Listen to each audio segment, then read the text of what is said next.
Okay, so the State of the Union is behind us, and I do want to do a little bit of an unpacking. I'm not going to go too nuts with this because I think the value of the State of the Union address in general is a bit over. It's a bit overstated. Um, it's a cheerleading event for the president, whoever the president is. I thought, from I was listening to it. I did like it. I'm not going to really uh, talk. I mean, a lot of the stuff was familiar rhetoric, and because people have gotten used to hearing Donald Trump a lot more often than a lot of presidents in the past, I didn't really feel anything new was in there. Now there were things that he emphasized, including his, in his mind, generous offers on DACA and other issues of similar importance, and the foreign policy stuff he really hammered home. What really stuck with me, as far as this address, was his use of these people who were his invited guests, and I'm not saying using them as in a malicious way. It's something that all the presidents do, but what he did, as he did very frequently during the campaign, was he highlighted the issues of people who were victims of illegal alien crime. He highlighted a lot of first responders and police officers, people who had benefited from the economic the economic boom that's happened under him. So there's plenty of um, there were plenty of strategically placed references to a number of people that he thought embodied the type of public that he's trying to attract. So, I was watching on the InfoWars stream, and the reason I watch it is not because I agree with necessarily everything that Owen Schroyer is saying, or Millie Weaver, or I think the other guy's name is Jack Dew. I do like their show. I find it hilarious, and I thought that they did a fun job of covering the Trump speech, giving their live commentary and all of that. But I was a little defensive today because I did share an article from InfoWars, and this friend of mine started asking me, why do you share anything from InfoWars? They're fake news. And then I had to get into this, drawn out debate in private messaging on Facebook, saying that InfoWars is no more fake news than any of these other networks that are going on. There's we got Chris Jones in the house, first bitches. You said you're on time. There is no on time. I kind of did this spur of the moment. So, but I guess if that makes you feel good, go right ahead. But yeah, this State of the Union, the InfoWars issue was kind of amusing to me because this friend of mine, he started attacking InfoWars, and there's plenty of things that I don't agree with on InfoWars, like the vitamin supplements thing. I think they do a real obnoxious job of promoting this crap that, I mean, I don't know. I've never taken vitamin supplements. I'm very skeptical of somebody trying to pass these pills or whatever the fuck they are to me. Eat some fucking silver. Silver will get you hard like a fucking diamond. That's and obviously if you believe in that, good for you. But yeah, there's things about InfoWars I don't necessarily trust. But this friend of mine starts telling me, that they share stuff from RT, they're fake news or whatever. He starts saying, I think the Wall Street Journal is reliable. And I had to show him, the Wall Street Journal, they published a defamatory article about PewDiePie. You guys might have remembered this from in the fall. They never apologized for it, even though it was complete bullshit.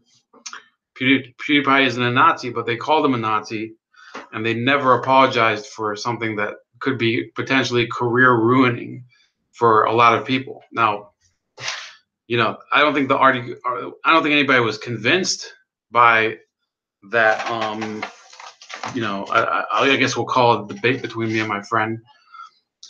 But ultimately, I think you guys, I don't know which stream you might have watched the State of the Union on. If you did watch the State of the Union, I know not everybody watched it. But there's all this tribalism as far as communications sources, media sources. And for me, I'll tell you what, I do read sources from all sorts of different areas. I even read the Intercept. Me and Carlos once discussed the Intercept. Carlos from the show, and he's a fan of it. I'm not so crazy about it, but I do read their articles, and it's fine. And you can read sources that you don't really agree with. And let me see if I can get Carlos on. Matter of fact.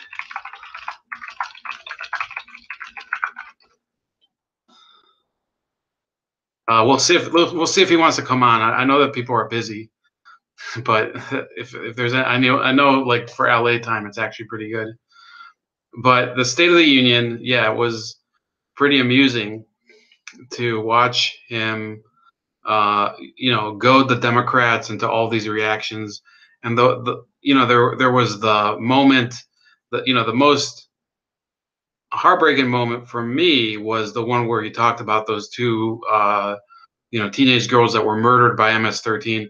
I thought that was a very I did see the tragedy in that situation. I'm not the most empathic person, so here we're gonna get some backup here from the one and only Carlos Cordova.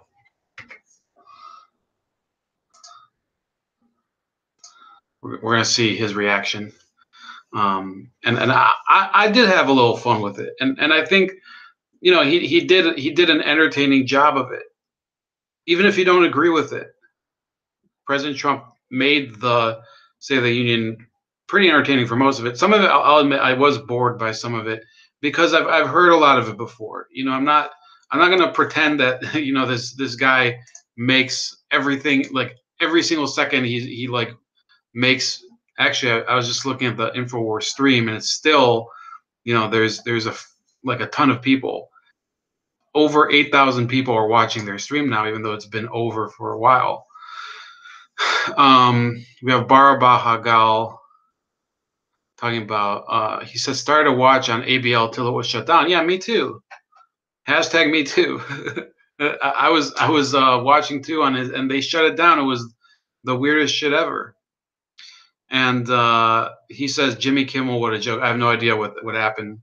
If you can tell me in the chat briefly what happened, because honestly, I'm not interested in the reaction of some of these late night people, because their reaction is already preordained, and they've in fact, by the way, the Congressional Black Caucus, for those of you that don't know, did a pre-buttal. They said we're going to react to the State of the Union before we hear it.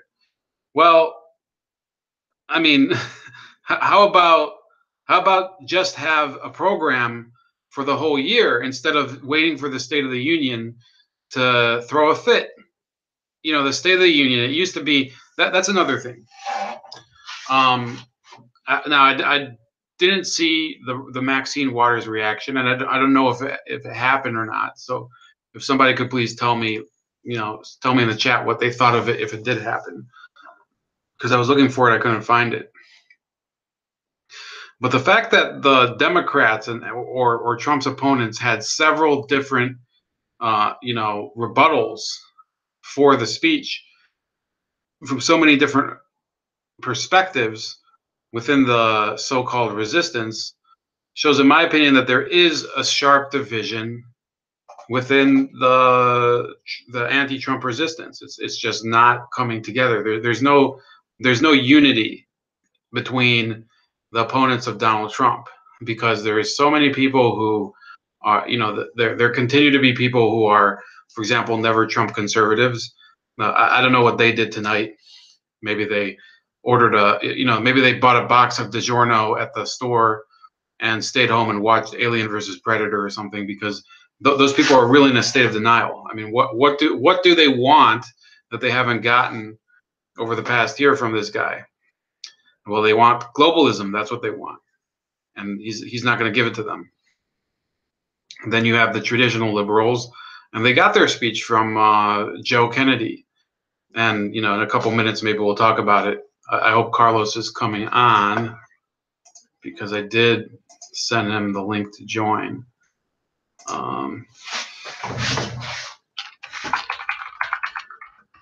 Just ask him if he's coming. If he is, I might as well bring the headphones out. These headphones, I don't know. I mean, are you guys getting better audio quality when I use the headphones, by the way, or is it kind of just a waste of time? I kind of use them a little, for some reason. I do concentrate a little more when I have the headphones on. Hey, Carlos. Hello. 1 second. So I did talk a little about.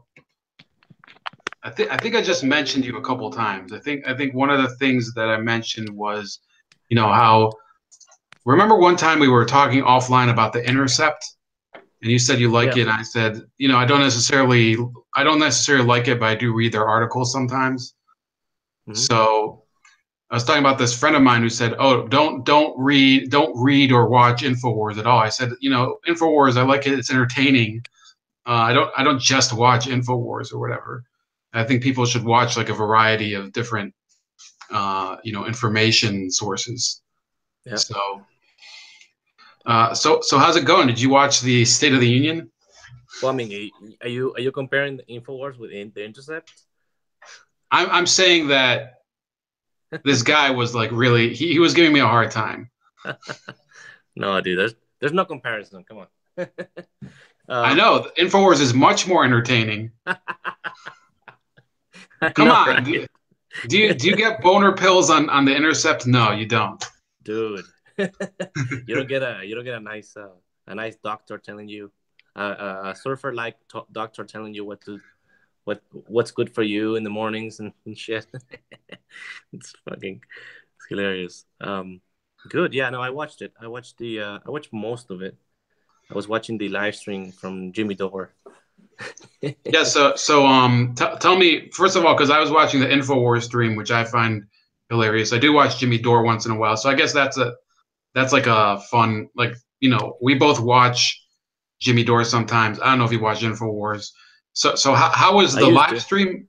How was the live stream, and how was the speech, do you think? The live stream was was pretty funny, was pretty funny, kind of, the fact that Trump spent most of it, like last time when he did an address to Congress, he spent most of his time talking about the military and how there's a sequestration of funds for the military, and like it was pretty funny to look, Jimmy Dore when he heard that, and he kept going on about the military and how the military has been left behind or some shit like that.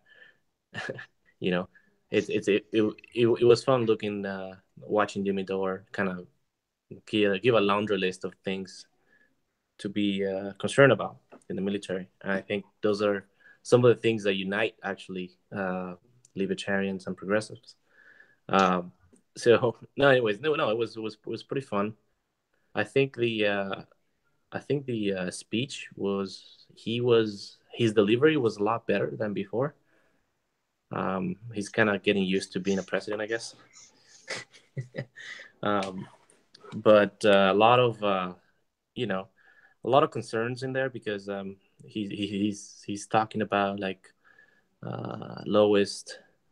He's talking about the creation of jobs, right, and the lowest unemployment rate for African Americans and the lowest unemployment rate for Latinos and all these things.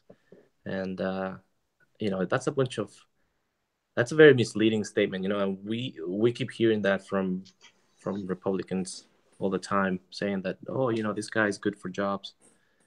And it's kind of like, you can only say that if there's a trend that you reversed, or if, like, you can't say that if like you haven't really make a new trend, like you haven't improved the trend, or you haven't reversed a bad trend. It's kind of, you're just writing a trend that has been going on for a while before they Well, came to power.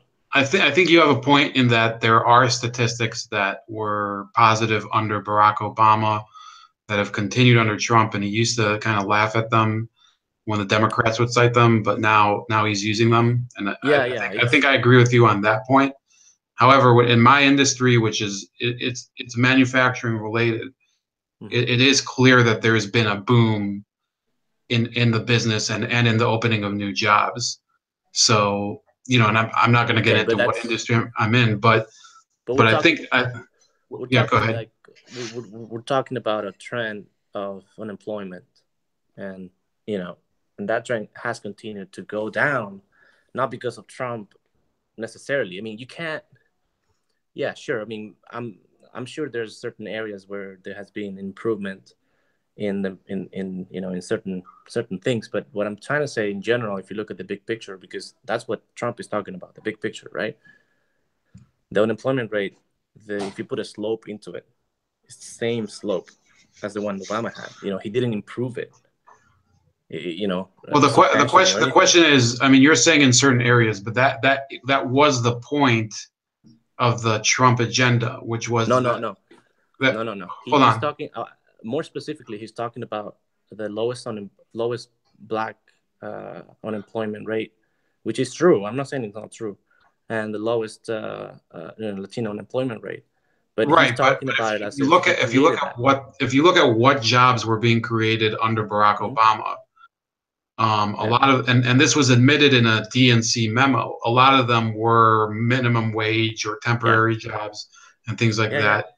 And what he's promoting, which I agree with, is that he's trying to lure back explicitly manufacturing and trades jobs. Now, I will agree with you though that using the same But statistical, we're not talking about you go into specifics. I'm talking about a general view, because that's what he's talking about. He's not talking about specifics. When he says lowest unemployment, we can look more specifically on it. But we're talking about a general trend.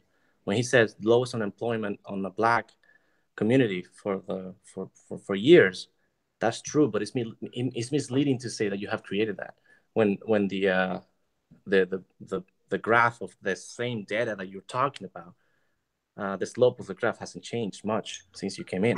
well, he did go into specifics later. That's when he was talking Yeah, about yeah, but that I'm not welder talking about dude. that. I'm not talking Yeah, about that. I'm talking okay, about but like, I mean, we could go back. I mean, I think we agree on the point that the statistic, if you use it in a general manner, yes, it is misleading. So I think we agree on that. that's my point. Yeah.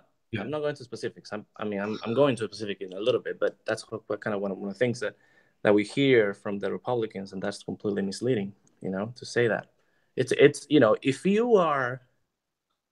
you talk about Democrats and liberals using the gun violence data misleading in a misleading way, and then you get up in arms about it, and then you see somebody using it for other purposes in a misleading way, and you don't get up arms about it. I mean, that's a little bit of we need to look at that. We need to be fair in all cases, and Well, I think that look at data. the Look at data difference specifically. between the two is like this. Okay, so this is misleading, talking about a positive trend, and whoever is claiming credit for it, they fight over it. So yes, there's conjecture, and I think that the trends have changed. Maybe not that trend, but other trends have changed Yeah, but I'm not talking economically. about the trends. Yeah, Concentrate, focus, but focus. I'm hold, talking hold on a about a second. Hold general on. trend. So hear me out. Focus. But if you're going to bring the gun violence statistic Yeah. out there, that's in order to change laws, and that's where the mislead. That's why people Yeah, get. yeah, but okay, but but they're both misleading in their own way, but they're misleading nonetheless. It's like it's kind of you going off the weeds, man. I'm trying to give you like a No. general So I mean, statement. what's the message if you're trying to say that under Barack Obama, unemployment for blacks was going down, Mm-hmm. and for Hispanics was going down, then the impetus for a lot of the progressive movement. Okay, this is kind of like me like my response to that. The progressive movement was in part in 2016 was in part due to people who said, well, these economic metrics that we're seeing under Obama are not helping people, and we're not But I'm getting not real saying that, jobs. dude. You're going off the weeds again. I'm concentrate, like focus on what I'm saying because you're going off the weeds. I'm not saying like I'm not saying that I'm not defending Obama on his things. I'm just very simply saying that when you're talking about a general data, it's important to not mislead people and to go into specific. That's it. So I'm saying I'm not saying that Obama like was a savior or Obama like So what are like we I'm not supposed saying to all of do that. with what are we supposed to do with that statistic though? I mean, it is a positive trend, Yes, and but it is my going point all is the way down. So is he supposed to ignore it? Is he supposed to? no. That's not the point. What I'm saying is that you don't take responsibility of a trend that you don't necessarily generate it. Like you don't generate a trend if the trend was the same slope as before. You maybe helped kept it going, but that doesn't mean that you created it necessarily. So it's a lot. That's what I'm trying to say. So you don't take responsibility of a trend that was the same as before. That's all it is. I'm not defending Trump. I'm not defending Obama or anything. I'm just saying like whenever somebody takes a data and presents it in a misleading way, I call it out. And yes, sure, the gun situation, of course, is used in a different way because it's talking about policy, but we're talking about misleading people. It's the general.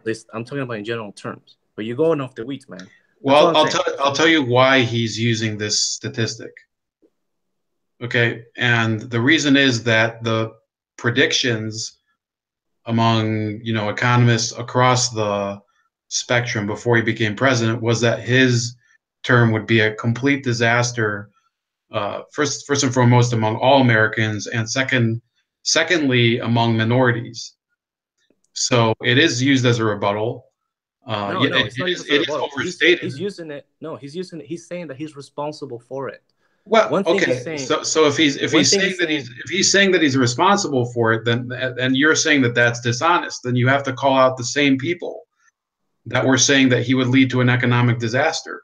Yeah, totally. They are dishonest. Also, I'm not defending anybody here. Mm.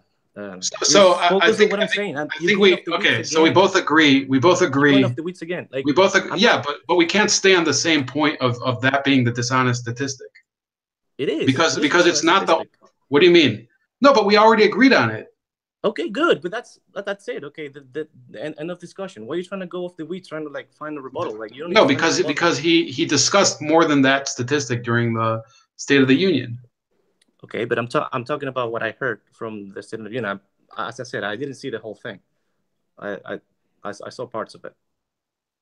But anyways, dude, it's like I'm just commenting, dude. Just chill out, okay? Just honestly, like whenever there's a misleading, it's something to be called out. No, it doesn't matter where it comes from. And I'll tell you Skeletor another in the thing. chat is getting mad at you. Yeah, it's So, just um, what else? So he talks about merit-based immigration. I think that's good. Some of mhm. the things he talked about. Um, the ending of the lottery. I never understood why they fucking did that. I mean, I know why they did it, but it's kind of like if you want to get other people's a diverse immigration system, you just gotta just be more specific on the way you do it. Well, I'll tell you the Not truth. just I didn't know it even existed. So, oh yeah, no, it's a huge deal. From outside of the U.S., everybody knows it because everybody wants to be part of the lottery. So that's a good thing. Um,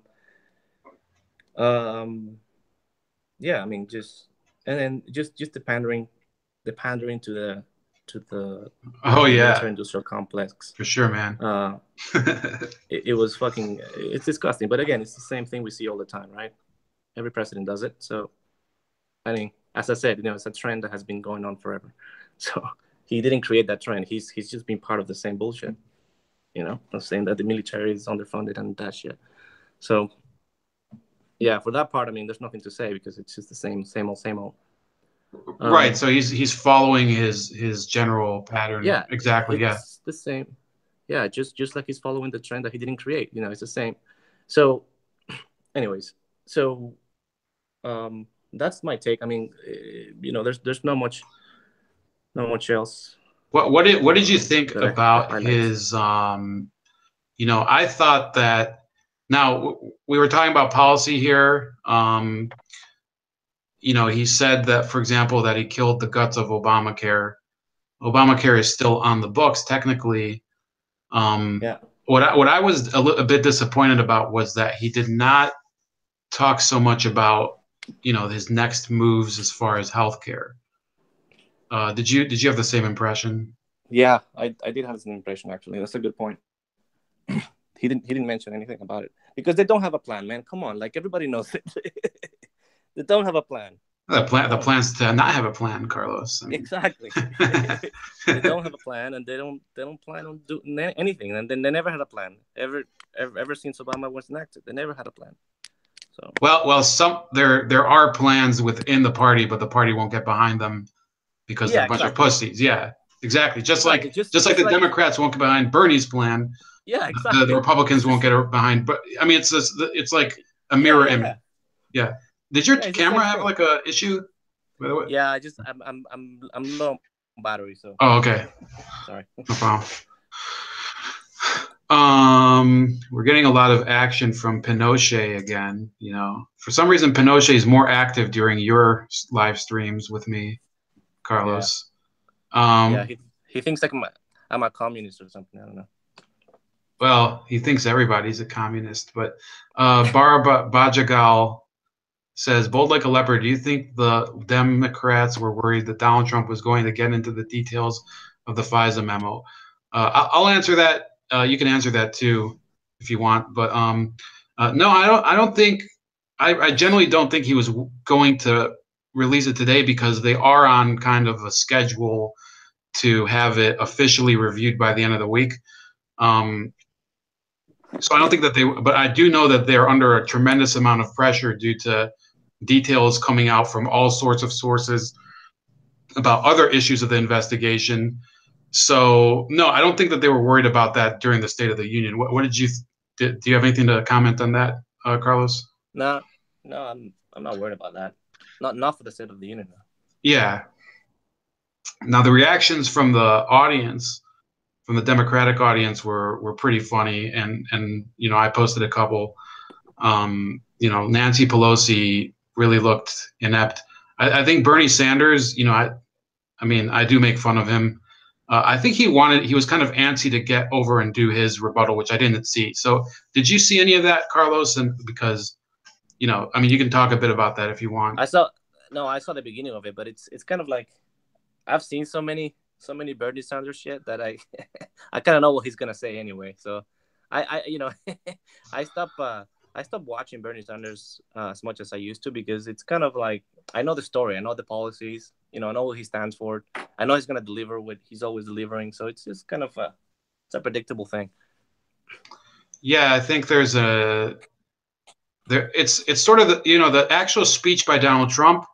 I said before you got on, I wasn't like so impressed because I've heard a lot of speeches by him, and especially in front of Congress, he doesn't have that improvisation quality, which kind of makes some of his speeches more funny, like ad-libbing stuff, and going off and like saying like outrageous remarks about people he doesn't like. I knew he wasn't going to do it there, so it just wasn't that entertaining to me. So the reactions from the crowd were a little more entertaining, besides like little tidbits, talking about some of these. I said that the most dramatic moment for me was when he did highlight those victims of gang violence. I think they were from Long Island. And but other than that, it didn't really move me as a speech. So Yeah, yeah, it's I think normal. people have settled into a pattern here now. You did send me a meme, and I think we're on the same page here too about this Joseph Kennedy. Now, what did you think about the speech? I don't know. I mean, I was listening to it. I didn't know what to make of it. So let me hear from you. No, I mean, I didn't see it, so Oh, I you don't know. didn't see it? No, dude. I mean, I saw pictures of it. So I saw people were making fun of his whatever he has in his face. So I saw the picture. I was like, oh fuck, that's fucking funny. Well, yeah. There's a couple of themes that people are talking about. Now, the speech itself was kind of a mess, and he was talking about diversity and about transgenders and about obviously the DACA children slash grown ups now, because some of them have been here long enough, they're already adults. And his famous line was Mr. President, this is not us. But yes, there was like some nasty crap around his lips that nobody knows what it is.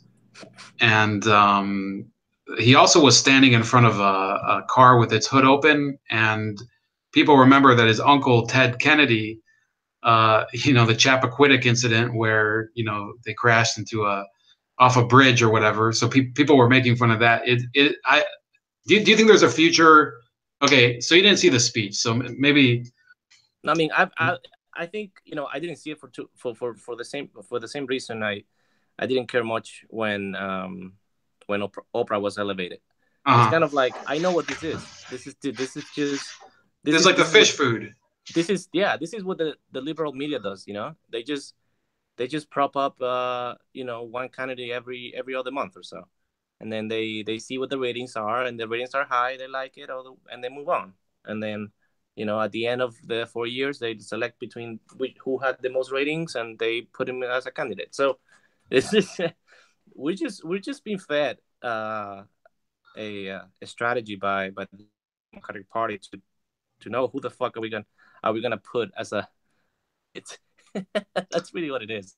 So I'm gonna. I think we're gonna end it like pretty soon. I do have one last Sure. exercise, so we're both gonna go on this, but you can go first. So we both agreed, first of all, on that. I mean, we did agree that that statistic is misleading, and it's kind of like he's cheerleading his accomplishment with the black unemployment being low, and it's overemphasized and all of that. So what do you think is the Trump administration's major accomplishment after a year? And then what do you think is like the most ignored failure of it? I think the most ignored failure has been there was a bunch of executive orders where the EPA repealed a bunch of regulations for the environment had no place to be repealed. Like for example, the Clean Water Act. Really, no reason for that to be repealed. I mean, they didn't make the case, and it was never called. It was never talked about. But certain things did not make sense. I remember looking at a list of regulations being slashed, and some of them were like, "What? Like you're allowing chemicals to be in like riverbeds and shit? Like what? Like why, dude? Why? There's no reason. So stuff like that. Those are one of the uh, failures. Um, I think one of the achievement again. I think with Trump, in my view, the achievements are intended, or they just happen to be because he's not interested in those kind of stuff situations. For example, some of the achievements is the fact that we're not in a new war, not overt war, right? So he has continued the wars on Obama. That's not good, but the fact that he hasn't war or actually uh, um, rhetoric against Iran, for example, even though he has done some like macho fuck making uh, statements against North Korea, but that's a bunch of that's just Trump. That's just Trump being Trump. He's not actually he's not actually putting action behind his words. He's just talking. So right, I think right now success of Trump is not getting into war, into a new war. Obama did, in his first term. So that's what I think it's one of the unintended successes. Yes. So for me, on the failures, I think very similar to yours. You spoke broadly about the environment. I think conservation. He's going into the wildlife refuges and the drilling. The national monument thing that was from a couple months ago, I think was right. That's a tough one for me. That's a good question. But there's a lot of areas where I think he is giving in to big oil, and I was worried about that when he became president, that he was too close to the mining and natural resources industries. And I'm a pro conservation person, and pro environment, but not to the degree that I support Al Gore and crap like that. But I think that's something that's very understated, and people are ignoring it. People on the left as well are also ignoring the environmental record. Of course, people on the right are very pro oil, which is bizarre to me sometimes, that everything has to be about mining and drilling for oil.